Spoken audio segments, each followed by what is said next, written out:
Eu te saúdo com a paz do Senhor. Esta é a lição número 9 da classe de adultos. Vontade, o que move o ser humano e o que move você? Qual é a grande vontade da sua vida? Na lição de hoje eu vou falar com você a respeito dessa questão de vontade, né? Aquilo que verdadeiramente move o ser humano. E qual é a forma de vencer a carne? Eu vou te dar uma reflexão na lição de hoje sobre o que você pode fazer para vencer a carne. Texto áureo. Digo, porém, andai em espírito e não cumprireis a concupiscência da carne. Gálatas capítulo 5, versículo 16. Verdade prática.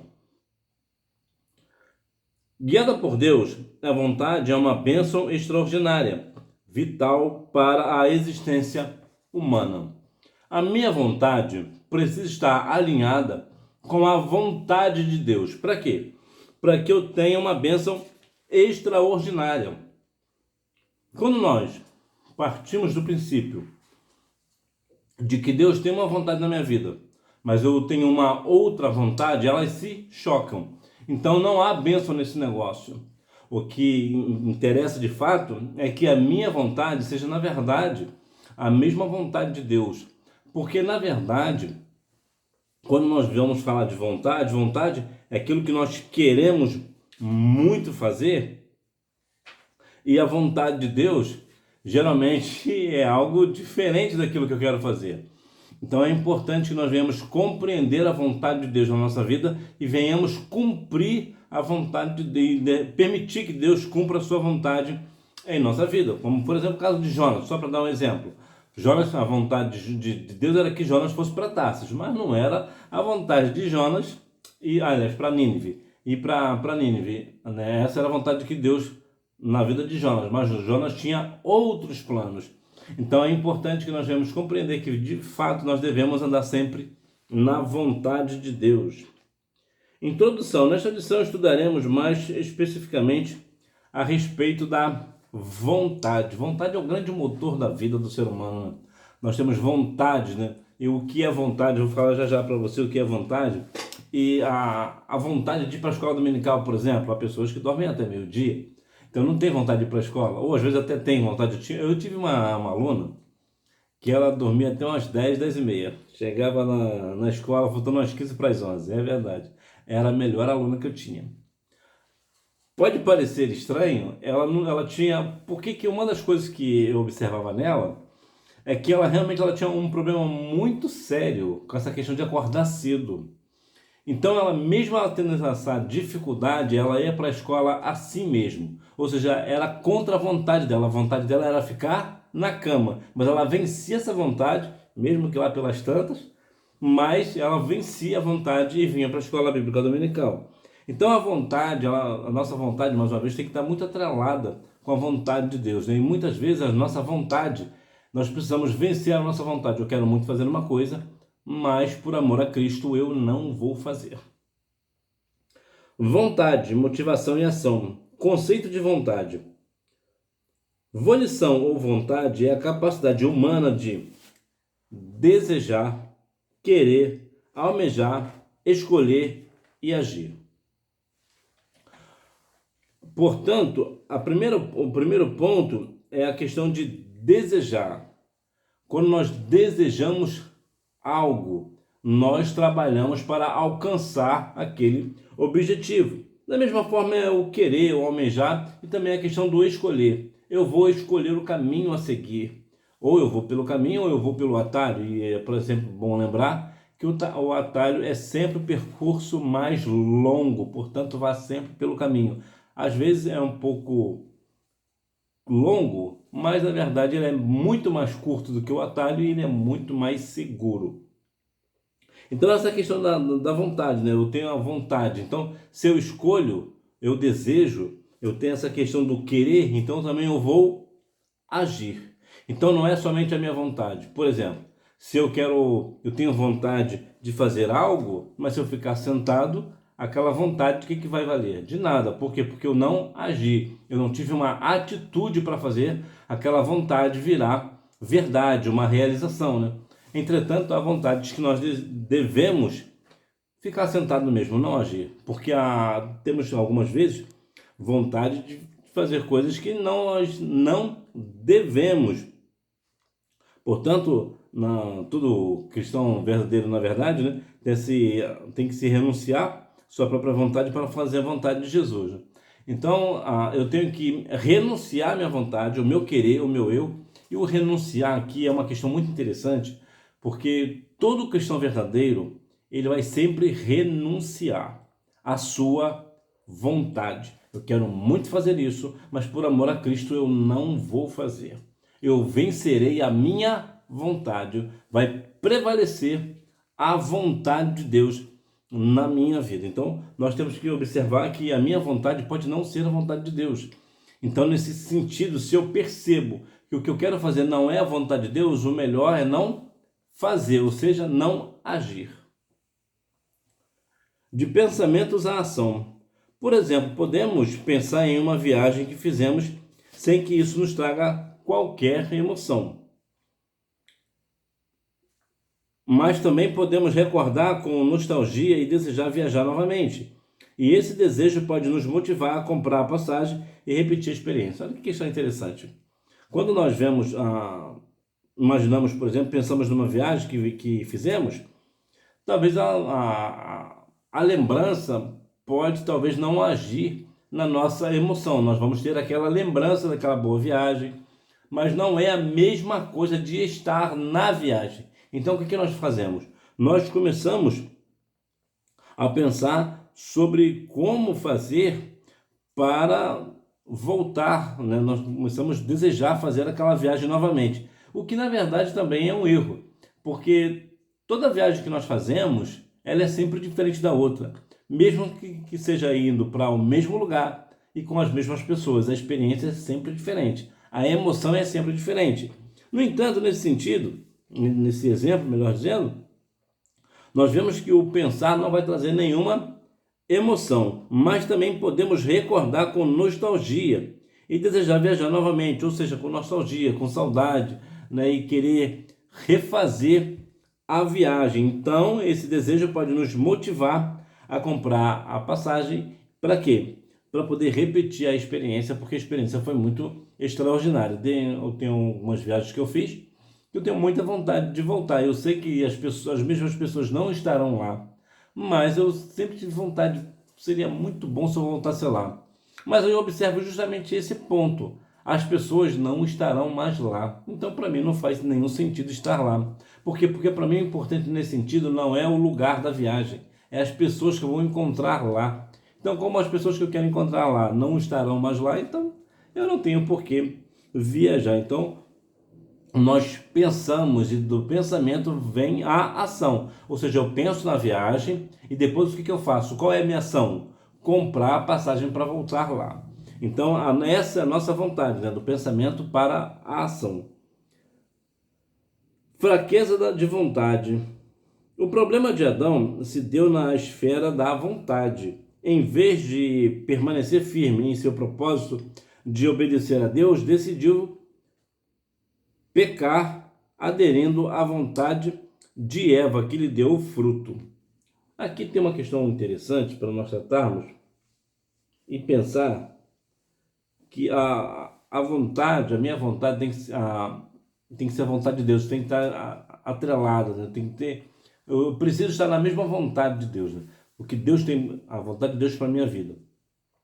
Pois bem, mas nesse sentido de pessoa, há pessoas, nós temos, por exemplo, o cristão de modo geral, principalmente os mais velhos, tem sempre aquele hábito de aconselhar os mais jovens. Olha, não vai por esse caminho porque não é bom. Então, muitas vezes, ou talvez a maioria das vezes, o conselho é bom. Mas se a vontade do outro estiver correta, e não daquela pessoa mais velha que está aconselhando. Em outras palavras, o que eu quero dizer é o seguinte: nós não devemos ficar preso à vontade de outro. Como no caso aqui, Adão ficou preso à vontade de Adão? Não, ele ficou preso à vontade de Eva. Então isso é perigoso. Por quê? Porque quando uma pessoa chega para você e te aconselha a fazer algo, saiba que se você fizer, tanto o ônus, né, como ou aquilo que é a favor, aquilo que é contra, vai sobrevir sobre você, estará em você. Por exemplo, se a pessoa te deu um conselho bom e você ficou rico, por exemplo, aquela riqueza é sua. Você obteve a riqueza porque você foi pela vontade de alguém. Alguém tinha vontade de estar no lugar que você estava e te deu um bom conselho e você ficou rico. Mas também aquela pessoa pode estar errada e você ganhar assim um grande prejuízo. Então você vai ter que arcar com este prejuízo. Então, da mesma forma que você pode ficar rico, você pode perder muito dinheiro. Então, observe que tanto no exemplo quanto na outra, a decisão é sua. E nós devemos ter muito cuidado com as nossas escolhas, porque nós podemos escolher aquilo que aparentemente é bom, mas na profundidade não é bem por aí o negócio. Então, nós devemos ter muito cuidado nas nossas escolhas. Para quê? Para a gente não ficar presos à vontade de outro. Sinopse: a vontade é a capacidade humana de desejar e agir, sendo influenciada por pensamentos, sentimentos e decisões espirituais. Desejo da escravidão, ou melhor, desejo da escravidão à redenção, a experiência do deserto. Apesar das grandes maravilhas operadas por Deus, os hebreus, tomados de ingratidão, lembravam-se das comidas do Egito e se deixavam dominar por seus desejos. Qual é o ponto aqui? É interessante. A liberdade na questão humana, na esfera humana, é aquilo que mais importante que temos. É verdade que na questão espiritual, o mais importante é a nossa salvação. Mas a questão da liberdade na esfera humana é extremamente importante. Observe que o Senhor está tirando o povo do Egito da escravidão do Egito. Agora, observe que a questão da alimentação ela tem um peso muito profundo na vida do ser humano. Vemos, por exemplo, o próprio caso de Adão e Eva, que pecaram por o quê? Por uma maçã, né? Geralmente dito como uma maçã, apesar que a Bíblia não menciona o fruto. Eu acredito até que não tenha sido a maçã, não. Mas, em todos os casos, veja que foi um fruto. Lá no deserto vinha um maná, né? Então, sempre a questão do alimento ela é muito forte. Lá em Mateus capítulo 4, Jesus fala, né, o adversário chega para Jesus e diz: transforma essas pedras em pão. Então veja que é sempre o alimento está muito envolvido na questão humana. Então observe que aqui nesse sentido, o Senhor estava tirando o povo da escravidão do Egito, mas o povo estava preso à sua alimentação. Por quê? Porque a alimentação lá era boa. Então, o que o povo queria, né? O povo hebreu? Eles se deixaram dominar pelos seus desejos. Qual é o desejo? De comer aquele alho poró, por exemplo. Inclusive, eu tenho uma tia que faz uma torta de alho poró, que eu vou falar um negócio para você, hein? É uma delícia. Mas vejam bem, então eles queriam comer, voltar para o Egito, ou seja, voltar para a escravidão. Para eles era mais importante ser escravos e ter boa alimentação do que ser livre e, se for o caso, até padecer necessidade, o que certamente Deus não permitiria. Agora, observe a força que a alimentação tem na vida humana. Quando tem essa esfera da alimentação, o povo se deixa levar. E isso é perigoso. Veja que nesse sentido, veja, por exemplo, que Jacó e Esaú, né, que vendeu a primogenitura por quê? Por um prato de lentilha, ou seja, olha a alimentação de novo no negócio. Então a alimentação, essa questão de alimento, ela é muito forte. Ela é muito forte. Sem contar a história de José, por exemplo, que teve lá a questão de recolher lá nos celeiros e tudo mais, não vamos entrar aqui nesse sentido. Então observe que nós devemos pensar: o que será que eu quero hoje? Estar livre na pessoa de Cristo, e ainda que for o caso, padecer necessidade, como diz lá Filipenses 4,12, né? Sei ter muito e sei ter pouco, ou eu prefiro ser escravo com uma alimentação. Então a nossa liberdade, ela vale um preço muito alto. Então, se for o caso, é preferível ter a liberdade e padecer necessidade do que estar preso pela questão da alimentação. E isso também, se nós vamos olhar, também podemos trazer isso no sentido espiritual.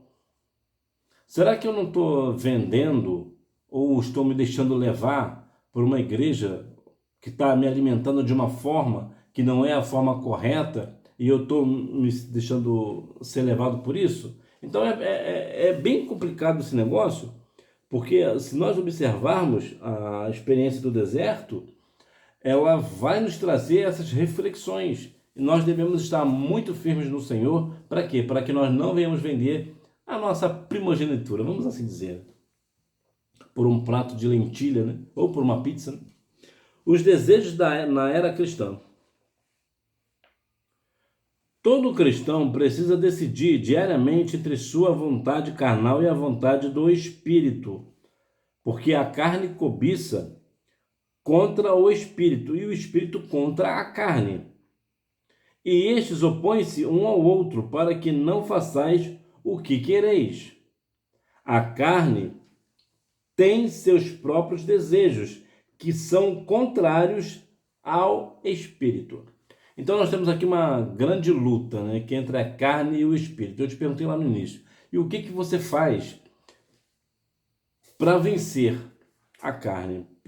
Olha, numa questão reflexiva, eu vou te falar algo aqui para você refletir, que é o que você vai fazer para vencer a carne. A mãe águia, ela tem em média 2 ovos. No caso, ela vai ter 2 filhotes. Quando a mãe águia sai do ninho, ela volta com o alimento. E sempre tem um engraçadinho que come mais do que o outro. Então, esse ser engraçadinho, que deve ser crente, né? Que crente come que só misericórdia. Então, ele vai se alimentando mais. Então, ele vai ficando mais forte do que o outro. Como o outro vai se enfraquecendo, ele não tem muita força, ele acaba não conseguindo andar direito, tropeça e cai do ninho. E como a águia só faz seus ninhos em lugares muito altos, então ele se despedaça lá de cima. Então ele morre. Então somente aquele outro vai viver. Qual é a reflexão aqui para nós? Nós também somos assim. Esses 2 filhotes de águia significa para nós a carne e o espírito. E qual dos 2 vai vencer essa briga? Aquele que eu alimentar mais. Se eu alimentar mais a carne vai sobressair. Ou seja, quando eu me deixo levar pelas concupiscências da carne, a carne vai vencer o espírito. Mas se eu encher, né, se eu alimentar mais o espírito, indo para a escola dominical, um estudo de doutrina, orando, jejuando, buscando ao Senhor, então o que vai fazer? O espírito vencerá a carne. Então o grande segredo para você vencer a carne é o que você vai alimentar mais. A decisão do homem redimido. A obra da salvação realizada por Cristo nos liberta do poder do pecado. Diante dos desejos da carne e da vontade do Espírito, o homem redimido inclina-se para as coisas do Espírito. Isso é o resultado de uma nova natureza. Quando nós éramos pecadores, que nós não tínhamos consciência do nosso pecado, né? Que hoje nós somos pecadores, né? Mas nós lutamos contra a carne, contra esse pecado, e nós temos consciência do pecado. Então observe que quando nós éramos pecadores, nós fazíamos isso e fazíamos aquilo. Agora não. Agora nós não podemos mais dar ocasião àquele velho homem. Hoje nós somos pessoas transformadas. Por quê? Porque nós somos uma pessoa que é redimida pelo sangue do Cordeiro. Então hoje nós temos o Espírito do Senhor dentro de nós. Então é interessante que nós vamos compreender, em definitivo, que quando nós somos redimidos, nós não vivemos uma vida de pecado. Muito pelo contrário, nós buscamos ao Senhor, como nos diz Colossenses capítulo 3, versículo 1. Como nós fazemos o que? Nós buscamos aquilo que é de cima. Por quê? Porque nós somos uma nova criatura em Cristo Jesus. Então nós temos essa remissão, nós somos justificados. Então é importante que nós devemos compreender que a decisão de um homem redimido é de fato estar sempre na vontade do Senhor, porque nós somos uma nova criatura. Sinopse: os desejos podem escravizar o ser humano, mas em Cristo há poder para vencê-los e viver segundo o Espírito. O ensino sobre os desejos em Tiago, atração e engano. Tiago 1, 14 e 15 trata dos desejos carnais e suas consequências, empregando um conhecido termo concupiscência, com o sentido de maus desejos. O apóstolo refere-se ao processo de tentação e pecado, mas cada um é tentado quando atraído e engodado, ou seja, enganado, por sua própria concupiscência. Eu vou te falar, trazer uma outra reflexão também que é muito interessante para o entendimento deste negócio.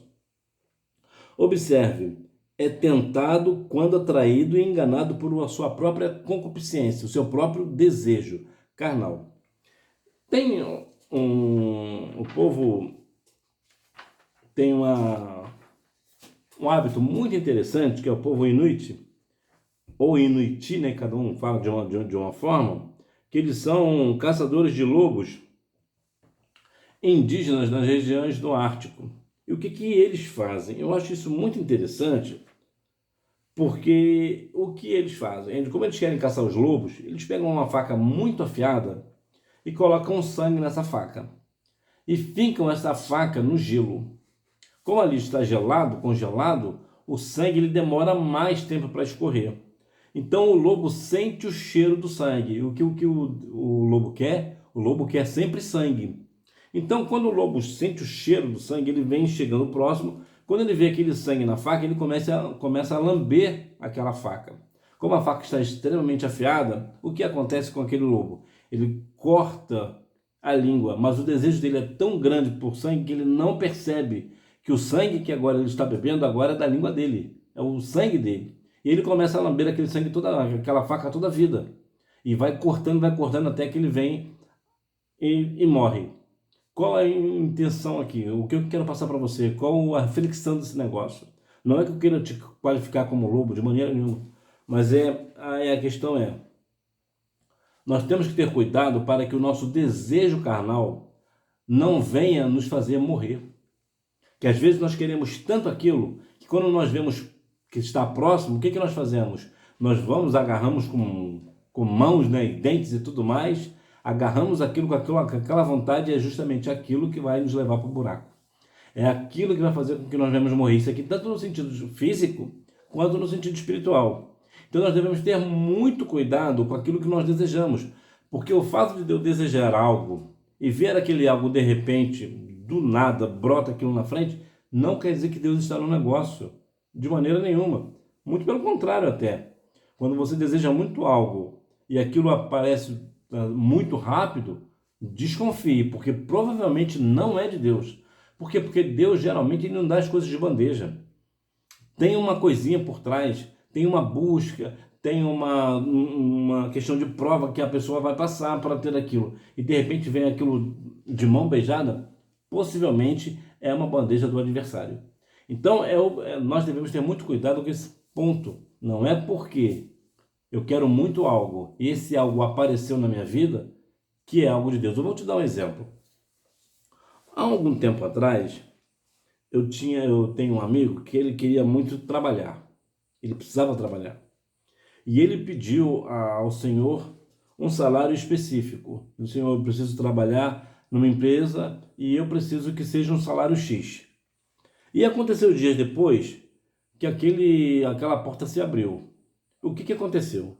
Ele ganhou aquele salário X, mas aquele trabalho tirou dele a comunhão com a igreja e com Cristo. Por quê? Porque era uma empresa que ele trabalhava muito e ele não tinha tempo para ir à igreja, que era a questão de ser um rodoviário, no caso. Então observe que aquilo que parecia que era algo de Deus, na verdade não foi de Deus. Então nós devemos ter muito discernimento do negócio. Não é porque nós fizemos um voto ao Senhor que aquilo de repente aconteceu que é de fato de Deus. Pode não ser. Então nós devemos ter muito cuidado, ter muito discernimento para não cair nas armadilhas da nossa vontade. Quando encontra seu objeto ou alvo, o desejo se torna intenso. É aquilo que eu acabei de dizer, né? Se não for rejeitado, não descansa até convencer, derrubando as barreiras da consciência. Depois, havendo a concupiscência concebida, dá à luz o pecado, e o pecado, sendo consumado, gera a morte. Então vamos por parte. Vejamos. Quando encontra seu objeto ou alvo, o desejo se torna intenso. Ou seja, quando eu quero muito algo, eu desejo muito alguma coisa, e de repente eu vejo aquela coisa na minha frente, aquele alvo, aquele objeto, o que vai acontecer com o meu desejo? Vai ainda aumentar. É como se, por exemplo, você está com uma certa fome e de repente a sua esposa aparece com aquela lasanha, por exemplo. Qual é a tendência? A tendência é a sua fome aumentar. Por quê? Porque o seu objeto de desejo está na sua frente. Então o desejo fica mais intenso. Isso serve para tudo. Se não for rejeitado, não descansará até convencer, derrubando a barreira da consciência. Portanto, se aquilo ali, se a sua esposa nesse sentido ali não falar, peraí, não é agora não, você faz como? Você já vai pegando faca, vai pegando colher, garfo e prato e vai separando a tua parte, que certamente vai ser a maior, né? Evidentemente. Então, o que acontece? Se você não tiver nenhum freio, algo para te frear, para te derrubar, para te parar, para você ser rejeitado, você vai com tudo para o desejo. Então, e isso cabe em todas as esferas, tanto na esfera aqui na questão comestível, né, quanto na questão espiritual, na questão carnal também, por exemplo. Então, nós devemos ter muito cuidado. Muitas vezes as pessoas acabam cometendo pecado justamente porque queriam muito algo e aquilo algo estava tão fácil. Por exemplo, veja o caso de Davi. Davi viu uma mulher se banhando. Então ele desejou, ele quis, né, foi a vontade dele. Como não teve nada para pará-lo, embora ele tenha sido informado de que aquela mulher era uma pessoa casada, o que ele fez? Ele mandou chamar a mulher e o que teve? Ele teve relações íntimas com ela. Então isso serve para todas as questões. Nós devemos dominar sobre o nosso desejo, sobre a nossa vontade. Por quê? Porque muitas vezes a nossa vontade não é a vontade de Deus. Então nós devemos ter muito cuidado para que nós não venhamos cair numa armadilha dessa.